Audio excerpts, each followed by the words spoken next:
ತಾಟಕಿಯನ್ನು ಕೊಂದ ಮೇಲೆ ಯಜ್ಞ ರಕ್ಷಣೆ ಆಗ್ತದೆ. ಇಲ್ಲಿ ಹೋಗೋಣ ಬಾ, ಇಲ್ಲಿ ಎಲ್ಲಿ ಹೋಗೋಣ?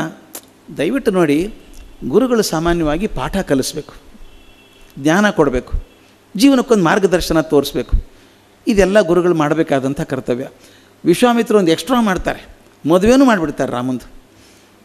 ಅಪ್ಪ ಅಮ್ಮ ಕೂಡ ಗೊತ್ತಿಲ್ಲ, ಮದುವೆ ಗೊತ್ತು ಮಾಡಿದ್ದು, ಇಂದ ಶಿವರೇ ಹೇಳಬೇಕು, ಮದುವೆ ಗೊತ್ತು ಮಾಡಿದ್ದೀನಿ, ಬಂದು ಮಾಡ್ಕೊಂಡು ಹೋಗಿ ಅಂತ.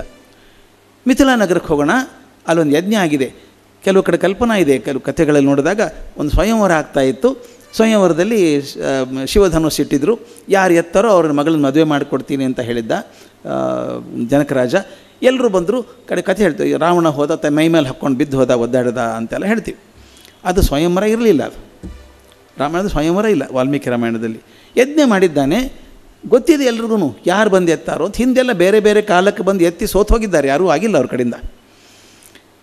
ವರ್ಣನೆ ಎಷ್ಟು ಚೆಂದಾಗಿದೆ ಅಂದರೆ, ಅಲ್ಲಿ ಎಷ್ಟು ದೊಡ್ಡ ಧನುಸ್ಸದು, ಭಾಳ ದೊಡ್ಡದಿದೆ, ಅದನ್ನು ನೋಡಬೇಕು ಅಂತ. ನೋಡ್ಬೇಕಾ ರಾಮ, ನೀನು ನೋಡಬೇಕು ಅಂತ ಹೇಳ್ತಾರೆ. ಆಯಿತು ನೋಡ್ತೀನಿ ಅಂತ. ಹೋಗುವಾಗ ದಾರಿಯಲ್ಲಿ ಗೌತಮಾಶ್ರಮ ಬರ್ತದೆ. ಇದು ದಯವಿಟ್ಟು ಗಮನಿಸಬೇಕು, ಯಾಕೆ ವಿಶ್ವಾಮಿತ್ರರು ಮಾಡ್ತಿದ್ದಾರೆ ಅಂತ ಹೇಳಬೇಕು ನಾನು. ರಾಮಾಯಣದ ಬಹುದೊಡ್ಡ ತಿರುವದು. ಅವ್ನು ಕೇಳ್ತಾರೆ, ಎಷ್ಟು ದೊಡ್ಡ ಆಶ್ರಮ, ಹಾಳು ಇದೆಯಲ್ಲ, ಎಷ್ಟು ಚೆನ್ನಾಗಿರೋ ಆಶ್ರಮ, ಯಾಕೆ ಹಿಂಗಾಯಿತು, ಯಾರೂ ಇಲ್ಲಲ್ಲ ಇಲ್ಲಿ ಅಂದಾಗ ಅಹಲ್ಯ ಕಥೆಯನ್ನು ಹೇಳ್ತಾರೆ. ಅಹಲ್ಯ ಕಥೆ ಕೂಡ ನಮ್ಮ ಮನಸ್ಸಲ್ಲಿ ಸಾಕಷ್ಟು ಜಿಜ್ಞಾಸೆ ಹುಟ್ಟಿಸಿದಂಥ ಕಥೆ ಅದು, ತುಂಬ ಜಿಜ್ಞಾಸೆ ಹುಟ್ಟಿಸಿದಂಥದ್ದು. ಅಹಲ್ಯೆಗೆ ಶಾಪ ಕೊಟ್ಬಿಟ್ರು, ಗೌತಮ ಋಷಿಗಳು ಶಾಪ ಕೊಟ್ಬಿಟ್ರು, ಆಕೆ ಕಲ್ಲಾದ್ಲು ಅಂತೆಲ್ಲ ಬರುತ್ತೆ. ಕಲ್ಲೇನಾಗಲಿಲ್ಲ ಆಕೆ. ನಾವು ಕೆಲವು ಕಡೆ ಹೇಳೋದು, ರಾಮ ಹೋದ, ಆ ಶಿಲೆಗೆ ಪಾದಸ್ಪರ್ಶ ಆದ ತಕ್ಷಣ ಶಿಲೆ ಬದಲಾಗಿ ಹೆಣ್ಣಾದ್ಲು, ಅಹಲ್ಯ ಆದ್ಲು ಅಂತ. ಆ ಪ್ರಸಂಗ ಇಲ್ಲ ವಾಲ್ಮೀಕಿ ರಾಮಾಯಣದಲ್ಲಿ, ಹಂಗೆ ಬರೋದೇ ಇಲ್ಲ. ಎಷ್ಟರ ಮಟ್ಟಿಗೆ ಎತ್ತರಕ್ಕೆ ತೊಗೊಂಡು ಹೋಗ್ತಾರೆ ವಾಲ್ಮೀಕಿಗಳು ರಾಮನ್ನ ಅಂತಂದರೆ, ಅಲ್ಲಿ ಹೋದಾಗ ಹೇಳ್ತಾರೆ ವಾಲ್ಮೀಕಿ, ವಿಶ್ವಾಮಿತ್ರ ಹೇಳ್ತಾನೆ, ಹಿಂಗಿತ್ತಪ್ಪ ನಮ್ಮ ಇಂದ್ರ ಮಾಡ್ದ ಅಂದರೆ. ನನಗೆ ಒಂದು ಭಾಳ ಮುಖ್ಯ ಅನಿಸೋದು, ವಾಲ್ಮೀಕಿಗಳು ಯಾವುದನ್ನು ಮುಚ್ಚಿಡಲ್ಲ, ಯಾರ ಪರ ವಿರೋಧ ಬಯಸೋದಿಲ್ಲ. ಅವರು ಏನಿದ್ದದು ಮುಖ ಹೇಳ್ತಾರೆ, ಕರೆಕ್ಟಾಗಿ ಹೇಳಿಬಿಡ್ತಾರೆ. ಅಲ್ಲೇ ತಪ್ಪು ಮಾಡಿಲ್ಲ ಅಂತ ನಾವು ಹೇಳ್ತೀವಿ, ಮೋಸ ಆಯ್ತು ಆಕೆಗೆ, ಇಂದ್ರ ಮೋಸ ಮಾಡಿದ ಅಂತ. ಆದರೆ ದಯವಿಟ್ಟು ವಾಲ್ಮೀಕಿ ರಾಮಾಯಣ ನೋಡಿ, ಮುಲಾಜಿಲ್ಲದೆ ವಿಶ್ವಾಮಿತ್ರ ವಾಲ್ಮೀಕಿಗಳು ಹೇಳ್ತಾರೆ, ಆಕೆ ತಪ್ಪು ಮಾಡಿದ್ಲು, ಗೊತ್ತಿದೆ ಆಕೆ ತಪ್ಪು ಮಾಡಿದ್ದೀನಿ ಅಂತ, ಅದಕ್ಕೆ ಶಿಕ್ಷೆ ಆಗಬೇಕು. ಎಷ್ಟು ಮಾತು ಬರ್ತದೆ ಅಂದರೆ, ಗೌತಮ ಋಷಿಗಳು ಸ್ನಾನಕ್ಕೆ ಹೋಗ್ತಾರೆ ಬೆಳಿಗ್ಗೆ. ಆಕೆ ತ್ರಿಲೋಕ ಸುಂದರಿ ಅಹಲ್ಯೆ, ಅಪರೂಪದ ಸುಂದರಿ. ಎಷ್ಟರ ಮಟ್ಟಿಗೆ ಅಂದರೆ ದೇವತೆಗಳು ಕೂಡ ಆಕೆ ಮೇಲೆ ಆಸೆ ಬರುವಷ್ಟು ಸುಂದರಿಯಾಗಿದ್ಲಾಕೆ ಅಂತ. ಇಂದ್ರ ಆಕೆ ಜೊತೆ ಸಮಾಗಮ ಮಾಡಬೇಕು ಅಂತ ಆಸೆ ಅವನಿಗೆ. ಗೌತಮ ಋಷಿಗಳು ಹೋದಾಗ ಗೌತಮರ ವೇಷ ಹಾಕ್ಕೊಂಡು ಇಂದ್ರ ಬರ್ತಾನೆ, ಕತೆ ಗೊತ್ತು. ಆದರೆ ಎಷ್ಟು ಚೆಂದ ಹೇಳ್ತಾರೆ ವಾಲ್ಮೀಕಿಗಳು, ಏನೇನು ಮುಲಾಜಿಲ್ಲ ಅದರೊಳಗೆ ಹೇಳ್ತಾರೆ. ಮುನಿವೇಷಂ ಸಹಸ್ರಾಕ್ಷಂ ವಿಜ್ಞಾಯ ರಘುನಂದನ ಮತಿಂ ಚಕಾರ ದುರ್ಮೇಧ ದೇವರಾಜ ಕುತೂಹಲಾತ್. ವಾಲ್ಮೀಕಿಗಳ ಮಾತು. ಇಂದ್ರ ಮುನಿವೇಷದಲ್ಲಿ ಬಂದಿದ್ದಾನೆ ಅನ್ನೋದು ಅಲ್ಲೇ ಗೊತ್ತಾಯಿತು, ಗೊತ್ತಾಯಿತು. ಅವಳು ಬುದ್ಧಿಗೆಟ್ಟು ದೇವೇಂದ್ರನೊಳಗೆ ಸಮಾಗಮ ಆಗಬೇಕು ಅಂತ ಆಸೆಯಿಂದ ಒಪ್ಕೊಂಡ್ಳು. ಅಂದರೆ ಅಹಲ್ಯೆಗೆ ಮೋಸ ಆಗಿರಲಿಲ್ಲ, ಆಕೆ ಒಪ್ಪಿದ್ದಾಗಿತ್ತು. ಆಕೆ ತಪ್ಪು ಮಾಡಿದೆ ಅಂತ ಅನಿಸಿಲ್ಲ. ವಿಚಿತ್ರ ನೋಡಿ ಹೇಗಿದೆ ಅಂದರೆ, ಇದು ಪ್ರಾಯಶ್ಚಿತ್ತ ತಪ್ಪಾಗೋದು. ಇಲ್ಲಿ ತಪ್ಪು ಮಾಡಬಹುದು, ಯಾರು ತಪ್ಪು ಮಾಡ್ಬೋದು. ತಪ್ಪು ಮಾಡಿದರೂ ಕೂಡ ತಪ್ಪು ಮಾಡಿಲ್ಲ ಅಂತ ಅಂದ್ಕೊಳ್ಳೋದಿದೆಯಲ್ಲ, ದೊಡ್ಡ ಶಿಕ್ಷೆ ಆಗಬೇಕು ಅದಕ್ಕೆ. ಆಕೆ ಹೇಳ್ತಾಳೆ, ಮಜಾ ಅಂದರೆ ಆಕೆ ಸಂತೋಷ ಪಟ್ಟಿದ್ದಾಳೆ, ಲಜ್ಜೆ ಪಡಲಿಲ್ಲ. ತಾನು ಹೇಳೋದು ಮಾತು ಹೆಂಗಿದೆ ನೋಡಿ, ಕೃತಾರ್ಥಾತ್ಮಿ ಸುರಶ್ರೇಷ್ಠ ಗಚ್ಚ ಶೀಘ್ರಂ ಇತಃ ಪ್ರಭೋ ಆತ್ಮಾನಂ ಮಾಂಚ ದೇವೇಶ ಸರ್ವದಾ ರಕ್ಷಮಾನದ ಅಂತ. ಈ ಮಾತು ಅಂತ ಎದೆ ಒಡಿಸ್ಬಿಡುತ್ತೆ ಅಂತಲ್ಲ. ಆಕೆ ಹೇಳೋದೇನು ಗೊತ್ತಾ, ದೇವರಾಜ ನಾ ಕೃತಾರ್ಥಳಾದೆ, ಆದರೆ ದಯವಿಟ್ಟು ಬೇಗ ಇಲ್ಲಿಂದ ಹೊರಡು, ಬೇಗ ಇಲ್ಲಿಂದ ಹೊರಡು, ನನ್ನನ್ನು ನಿನ್ನನ್ನು ಗೌತಮನಿಂದ ರಕ್ಷೆ ಮಾಡು. ಅಂದರೆ ಗೌತಮ ಬಂದುಬಿಡ್ತಾನೆ, ಕೋಪ ಬರುತ್ತೆ ಅವನಿಗೆ, ನನಗೆ ನಿನಗೆ ಶಿಕ್ಷೆ ಆಗಲಾರ್ದಂಗೆ ಬೇಗ ಪಾರಾಗಿ ಹೋಗಿ ನೀನು ಅಂತ ಹೇಳಿಬಿಟ್ಟು ಇಬ್ಬರನ್ನು ರಕ್ಷಿಸುವಂಥ ಭಾರ ನಿನ್ನದು. ಆ ಪದ ನನಗೆ ಭಾಳ ಅನಿಸುತ್ತೆ. ಇಂದ್ರ ಸ್ಪಷ್ಟವಾಗಿ ಕಾಣಿಸ್ತಾ ಇದ್ದಾನೆ ಆಕೆ, ನನ್ನ ಬಯಕೆಯನ್ನು ಈಡೇರ್ತಪ್ಪ ದೇವರಾಜ, ನೀ ಬೇಗ ಹೋಗು, ನಿನ್ನ ರಕ್ಷಣೆ ಮಾಡ್ಕೊ, ನನ್ನನ್ನು ಉಳಿಸು. ಏನು ಈ ಮಾತುಗಳ ಅರ್ಥ? ಮಾನ ಕೆಡಿಸಿದವನನ್ನು ಮಾನದ ಅಂತ ಕರೀತಾಳೆ. ಮಾನದ ಅಂದರೆ ನನ್ನ ಮಾನವನ ರಕ್ಷಣೆ ಮಾಡು ಅಂತ ಕೇಳ್ಕೊತಾಳೆ. ಆ ಗೌತಮರು ಬರ್ತಾರೆ, ಶಾಪ ಕೊಡ್ತಾರೆ. ಅವು ಗೊತ್ತಾಗ್ತದೆ. ಶಾಪ ಕೊಟ್ಟು ಏನು ಶಾಪ ಕೊಡ್ತಾರೆ ಅವರು? ಆ ಶಾಪಗಳು ಹೇಗಿತ್ತು ನೋಡಿ. ಇಹ ವರ್ಷ ಸಹಸ್ರಾಣಿ ಬಹೂನಿ ತ್ವಂ ನಿವಸ್ಯಸಿ ವಾಯುಭಕ್ಷ ನಿರಾಹಾರ ತಪ್ಯಂತಿ ಭಸ್ಮಶಾಯಿನಿ ಅದೃಶ್ಯ ಸರ್ವಭೂತಾನಾಂ ಆಶ್ರಮೇ ಅವಿಸನ್ವತ್ಯತಿ ಯದಾ ಚೈತನ್ಯಧ್ವನಂ ಘೋರಂ ರಾಮೋ ದಶರಥಾತ್ಮಜ ಆಗಮಿಷ್ಯತಿ ದುರ್ದರ್ಶಸ್ತದ ಪೂತ ಭವಿಷ್ಯತಿ.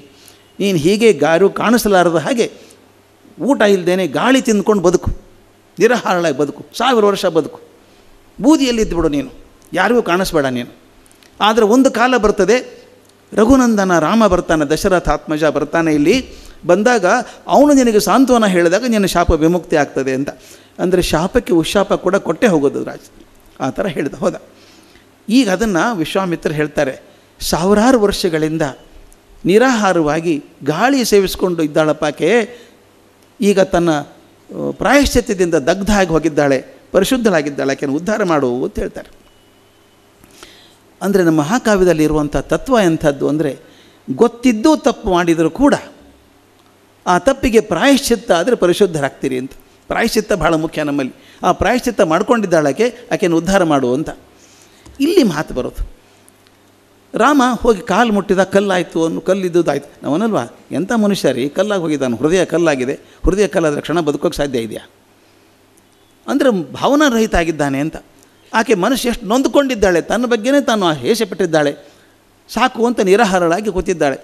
ರಾಮ ಹೋಗಿ ಏನು ಮಾಡ್ತಾನೆ ಅನ್ನೋದು ಟಕ್ ಅಂತ ಎತ್ತರಿಸ್ಬಿಡ್ತಪ್ಪ ರಾಮನ ಚಿತ್ರ. ರಾಮ ಕಾಲಿಂದ ಕಲ್ಲು ಮುಟ್ಟಲಿಲ್ಲ. ಅವ್ರು ಹೇಳಿದ ತಕ್ಷಣ ಅಲ್ಲಿ ಕಾಣಿಸ್ತಾಳೆ ಅಹಲ್ಯೆ. ರಾಮ ಲಕ್ಷ್ಮಣರು ಇಬ್ಬರೂ ಹೋಗ್ತಾರೆ. ಹೋಗಿ ರಾಮ ಅಹಲ್ಯೆ ಕಾಲು ಮುಟ್ಟಿ ನಮಸ್ಕಾರ ಮಾಡ್ತಾನೆ.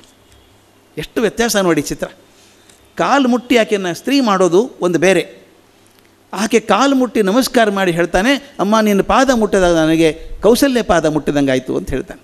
ಇದಕ್ಕಿಂತ ಬೇಕಾ ರಾಮನ ಪಾತ್ರ? ಆಕೆ ಅಂತಾಳೆ, ನೀ ಬರ್ತೀಯ ಅಂತ ಕಾಯ್ತಾ ಇದ್ದೆ ಮಾರ ಎಷ್ಟು ವರ್ಷ ಅಂತ. ಆ ಹೊತ್ತಿಗೆ ಗೌತಮರು ಬರ್ತಾರೆ. ಗೌತಮರು ಮತ್ತೆ ಆಕೆಯನ್ನು ಸ್ವೀಕಾರ ಮಾಡ್ತಾರೆ. ಕತೆ ಮುಗೀತು. ಅಂದರೆ ಯಾಕೆ ಮಾಡಿದರು ಇದನ್ನು ದಯವಿಟ್ಟು ಗಮನಿಸಿ. ವಿಶ್ವಾಮಿತ್ರ ಮಾಡುವಂಥ ಕಾರಣ ಏನು ಅಂತಂದರೆ, ಮೊಟ್ಟ ಮೊದಲನೇ ಬಾರಿಗೆ ಅವರಿಗೆ ಒಂದು ಮಾದರಿಯನ್ನು ಕೊಡಬೇಕಾಗಿದೆ ಕಣ್ಣು ಮುಂದೆ, ಜಗತ್ತಿನ ಮುಂದೆ. ಅವತಾರ ಯಾವುದಿತ್ತು ಅವಾಗ? ರಾಮಾವತಾರದಾಗ ಪರಶುರಾಮ ಅವತಾರ ಆಗಿದ್ದ. ಅವಾಗ ಪರಶುರಾಮ ಅವತಾರ ಕ್ರೌರ್ಯದ ಅವತಾರ. ಅದು ಖಡ್ಗ ಹಿಡ್ಕೊಂಡು ಹೋಗಿ 21 ಬಾರಿ ಭೂ ಪ್ರದಕ್ಷಿಣೆ ಮಾಡಿ ಕ್ಷತ್ರಿಯರನ್ನೆಲ್ಲ ಕೊಂದು ಹಾಕ್ತೀನಿ ಅಂತ ರಕ್ತಸಿಕ್ತವಾದಂಥ ಕೊಂಡಿ ಹಿಡ್ಕೊಂಡು ಅಡ್ಡಾಡಬೇಕು. ಕ್ರೌರ್ಯದ ಮಾದರಿ ಅದು. ದಯವಿಟ್ಟು ನೋಡಿ, ನಮ್ಮ ಅವತಾರ ಪರಶುರಾಮ ಅವತಾರ. ನಮಗೆ ವಿಶ್ವಾಮಿತ್ರರಂದರು ಈ ಕ್ರೌರ್ಯದ ಅವತಾರ ಸಾಕು ನಮಗಿನ್ನ, ಇದನ್ನು ಬದಲಾಯಿಸಿ ಒಂದು ಶಾಂತಿ ಅವತಾರ ಕೊಡಬೇಕು ಜಗತ್ತಿಗೆ. ಒಂದೊಂದು ಅವತಾರ ತರಬೇಕಾದ್ರೆ ತಯಾರು ಮಾಡಬೇಕಲ್ಲ, ಒಂದು ಮಾಡೆಲ್ ತಯಾರು ಮಾಡಬೇಕಲ್ಲ. It is so easy to deny a model with very the substitute. ಒಂದು ಮಾದರಿ ಬೇಡ ಅಂತ ಹೇಳೋದು ಸುಲಭ, ಇನ್ನೊಂದು ಮಾದರಿ ಎಲ್ಲಿದೆ ಅಂತ ಕೇಳ್ತಾರೆ. ಮಾದರಿ ತಯಾರು ಮಾಡ್ತಾಯಿದ್ರು ಅವ್ರು ಗೊತ್ತು, ರಾಮ ಮಾದರಿ ಆಗ್ಬೋದು, ಕಣ್ಣಿಗೆ ಜಗತ್ತಿಗೊಂದು ಅವತಾರ ಪುರುಷ ಅಂತ ತೋರಿಸ್ಬೋದು. ತೋರಿಸ್ಬೇಕಾದ್ರೆ ಏನು ಮಾಡಬೇಕು? ಅವನಲ್ಲಿ ಜಗತ್ತಿಗೆ ಎಲ್ಲಿ ಇಲ್ಲದಂಥ ಗುಣಗಳನ್ನು ಎತ್ತಿ ತೋರಿಸ್ಬೇಕು. ಅವತಾರ ಪುರುಷ ಅಂತ ಎಲ್ಲಕ್ಕಿಂತ ಎತ್ತರದಲ್ಲಿ ಇರಬೇಕಲ್ವ. ನೋಡಿ, ಮಹಾಶೂರ 13 ವರ್ಷ ಹುಡುಗ ತಾಟಕ್ಕೆ ಕೊಂದು ಹಾಕಿದ ಅಂದರೆ ಮಹಾಶೂರ ಅಂತ ತೋರಿಸ್ದಂಗೆ ಆಯಿತು. ಎರಡನೇದು, ಅಹಲ್ಯೆ ಉದ್ಧಾರ ಮಾಡಿದ, ಮಿಸ್ಟಿಕಲ್ ಮ್ಯಾನ್. ಎಂಥ ಅದ್ಭುತ ಮನುಷ್ಯ ಆತ. ಬರೀ ಶೂರ ಮಾತ್ರ ಅಲ್ಲ, ಕರುಣಾಶೀಲನಾದಂಥ ಮನುಷ್ಯ. ಅಹಲ್ಯೆಗೆ ಒಂದು ಜೀವನ ಕೊಟ್ಟ ಅಂತ ಎರಡನೇದ್ದು. ಮುಂದೆ ಜನಕ ರಾಜನ ಆಸ್ಥಾನಕ್ಕೆ ಬರ್ತಾರೆ.